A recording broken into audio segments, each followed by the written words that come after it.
Hi everyone, welcome to another episode of Debo's Den. So today I'm actually going to be talking about corporate venture capital.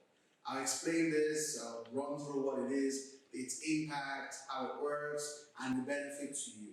But before I go into all of that, as usual, I'd like you to, kind of like subscribe for this channel, Debo's Den, and just click the subscribe button there and also the bell button such that whenever a new episode of Debo's Den comes out, you will be notified. So awesome, thank you. As usual, let's dive right into it.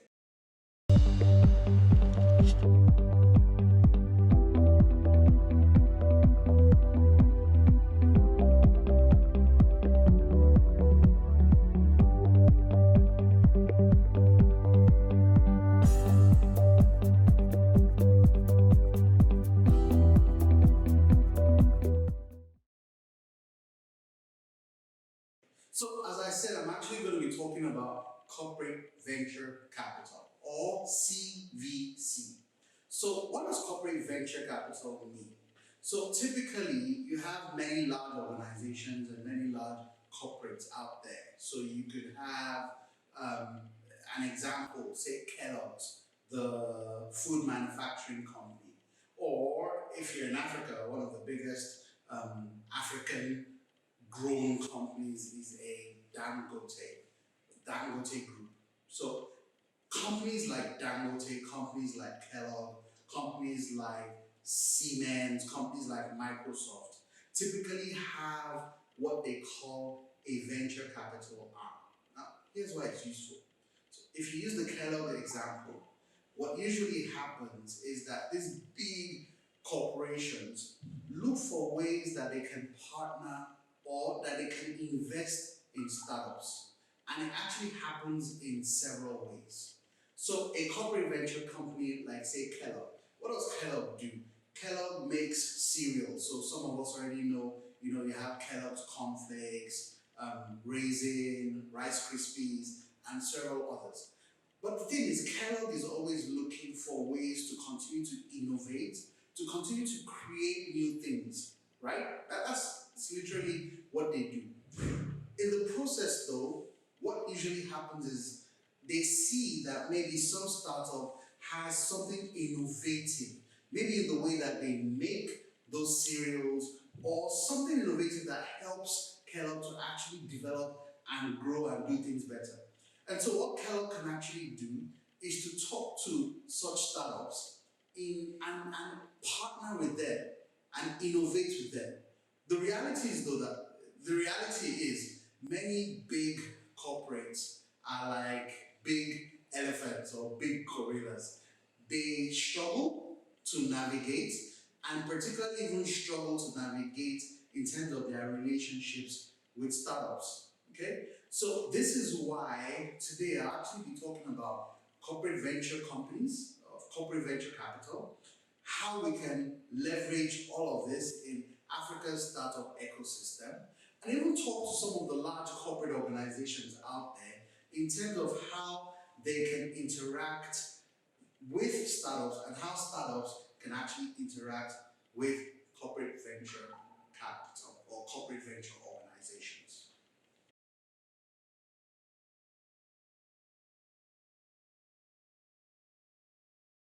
So before I even go ahead, allow me to drop this in.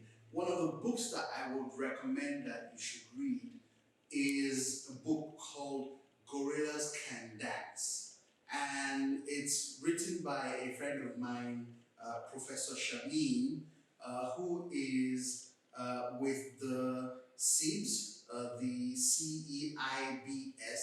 It's a business school in Asia and ranked in the top 10 in terms of business schools. And he wrote this book, Gorillas Can Dance.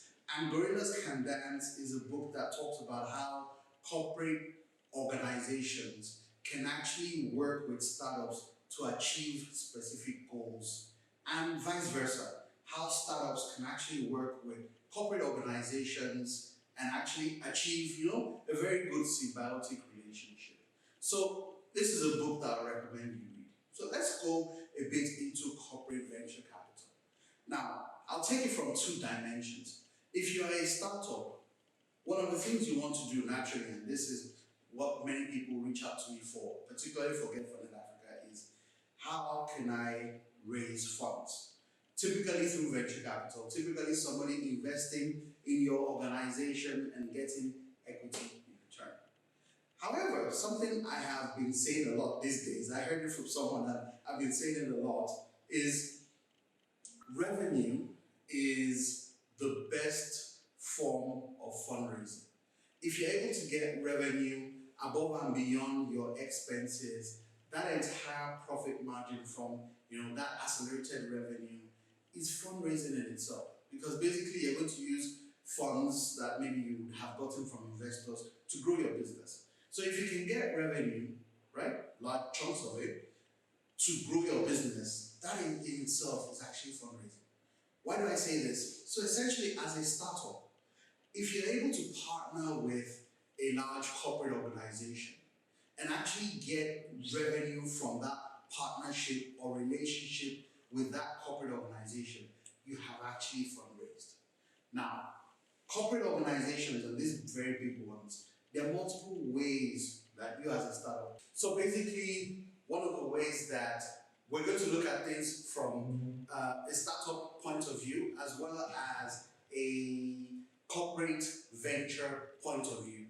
From the startup point of view, what do you want? You want to actually find a way to partner with a corporate venture in such a way that you can actually earn revenue or leverage that company as a client or even use them to test the innovation that you are working on. As a startup, I say this a lot, that it's very important to use revenue or think of revenue as a way of fundraising. That's the income that you actually get above and beyond revenue, above and beyond expenses, of the company is actually profit that you can use to grow your business, which is literally the same thing that you want to use fundraising for. So as a startup, there are multiple corporate organizations out there, and you can partner with them in several ways. Remember this, the corporate organizations, as big as they are, they also have problems. And so if you are a startup, and let me use a practical example, there's a startup that I know that developed software for fleet management.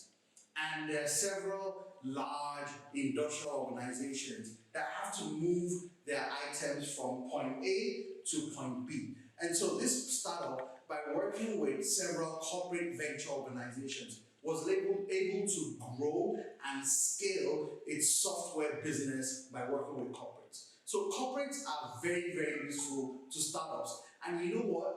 Corporates, startups are actually very, very useful to corporates. It's just about finding that balance and understanding how things can work. I'm going to talk a little bit about the ways in which startups and corporates can actually work. But before that, let me go into the side of the corporates. I've actually mentioned it. Corporates, they're big, they're large, but they're also like gorillas. Huge organizations, sometimes just moving around and turning things around is a bit difficult. Startups are known to be smaller, swifter, nimbler, So basically, a startup, a corporate on the other hand, is much larger, and because they're much larger, it takes some time for them to adapt to the innovations in the market.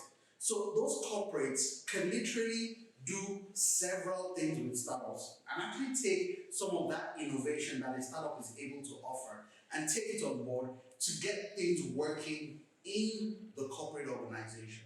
So if you really think about it, the corporate organization is not doing a favor to the startup. Reality is the startup itself is actually not necessarily doing a favor to the corporate organization.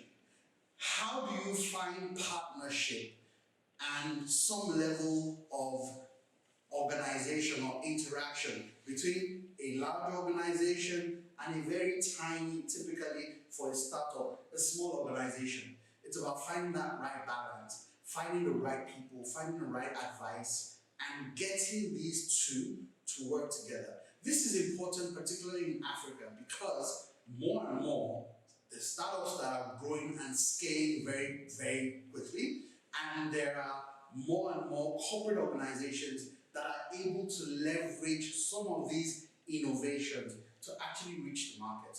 Classic example is one that Get Funded Africa is actually working with on two of our clients, one a large corporate and one a smaller startup, that provides solutions around point of sale, payments, and things like that with a large corporate, and I'm not going to mention names and all that, but this small startup was able to work with the corporate to solve some of the problems that they had around payment and collection of payment from the various distributors of that large corporate. So there are lots of things out there, and I'll be able to share some of them as we keep talking.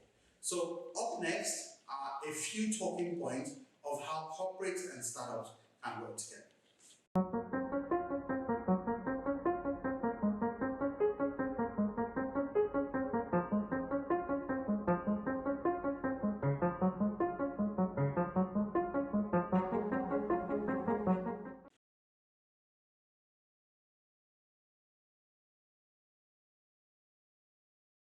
So how can startups and corporates work together?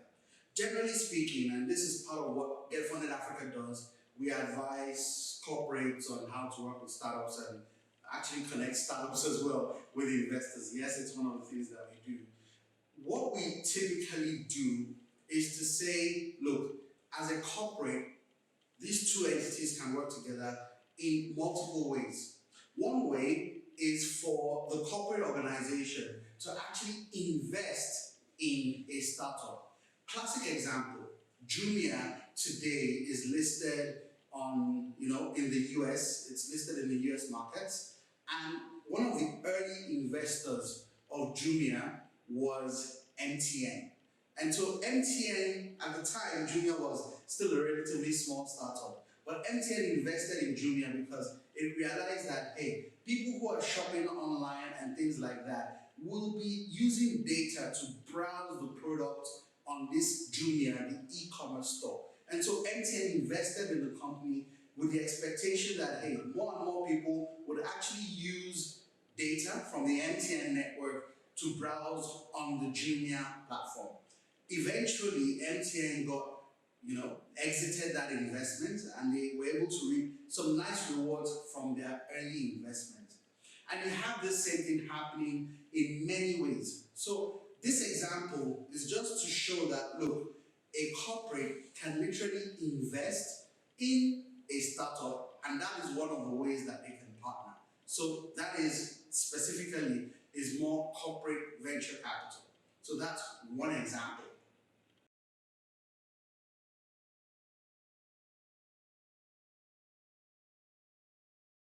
Another example of how startups can work with corporate organizations or corporate ventures is what we call venture clienting. So in venture clienting, it means that the startup comes up with an innovation or a solution, and that solution, they use the corporate organization or that large corporate as a client. That way, that startup is able to test some of the things, it has customers literally, to even test its ideas, and it's able to talk one-on-one with customers. So I use an example of a fintech working, say, with a manufacturing company that has multiple distributors all across Africa. And essentially, that fintech was able to get some of the existing customers and distributors of that large corporate, or had the opportunity to have one-on-one interactions with some of those clients of the corporate, right? Stay with me, don't mix it. So the startup was able to talk to the client of the corporate, particularly their distributors, to fine-tune their own product. And as it got better and better, they were then able to scale that product such that more and more clients or distributors of that corporate organization were able to use that innovation for growth. That model right there is what we call venture clienting. Essentially, the startup leverages the large corporate as a customer, and they use even the other customers of that large corporate as clients to grow and innovate and scale their innovation.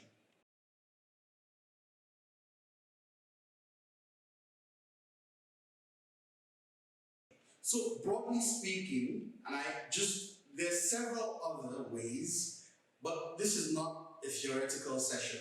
And so I'm not going to go in depth and go all fury on you. But the reality is that broadly speaking, this is how corporates, large corporates, and startups can actually work together.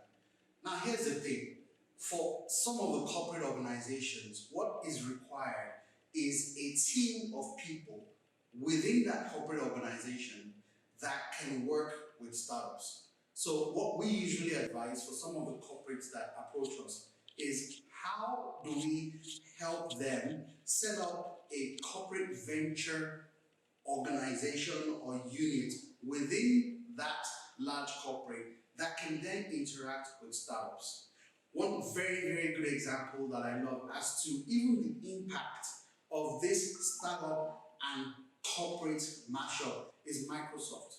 Recently, Microsoft launched what they call Microsoft for Startups, and they then developed a program where they want to help 10,000 startups to actually grow and scale. This is commendable and very, very important because the impact is huge. Microsoft is a huge organization, but then suddenly Microsoft helping 10,000 African startups to grow to scale, whether using this venture capital or venture clienting model, has a big impact on economies in Africa. And we're even seeing more and more companies do this. Like for example, I know that this is something that companies like AB InBev are doing in Europe, and they are trying to replicate that in Africa.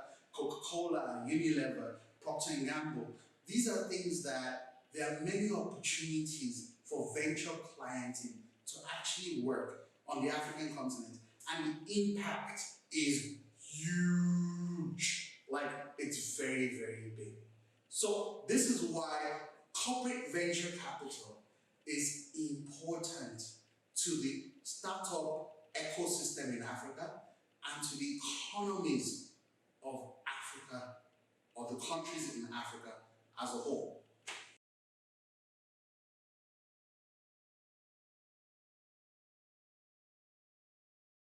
And so, as I said, I hope you have enjoyed this particular episode of Debo's Den, where I have talked about corporate venture capital and the impact on countries and economies, and pretty much how